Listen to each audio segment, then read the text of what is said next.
Yo, Max, how do you submit to the Lord? Submitting to God is easier said than done. I would say it starts off with recognizing who God is, his character, and his vast amounts of wisdom and understanding that you just don't have. And when you recognize that his ways are greater than your ways, it makes it easier to actually submit to him.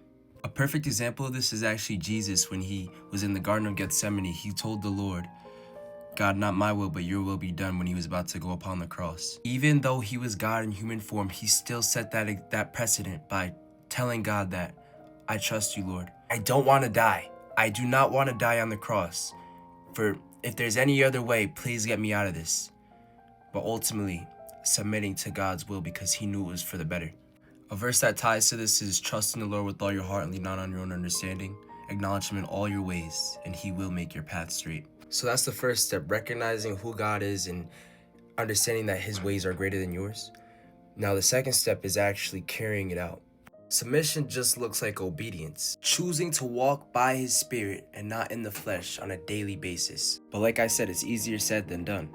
What I encourage you to do is actually look at your lifestyle and see where you're falling short, and start working on one thing at a time. Practice submitting that one vice to the Lord, even if it's something that you enjoy but you just know isn't good for you.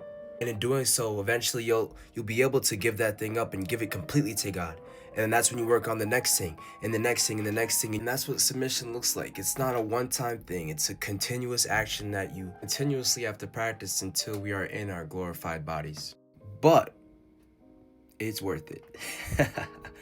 That's how you become your best self, by constantly submitting to the Lord each and every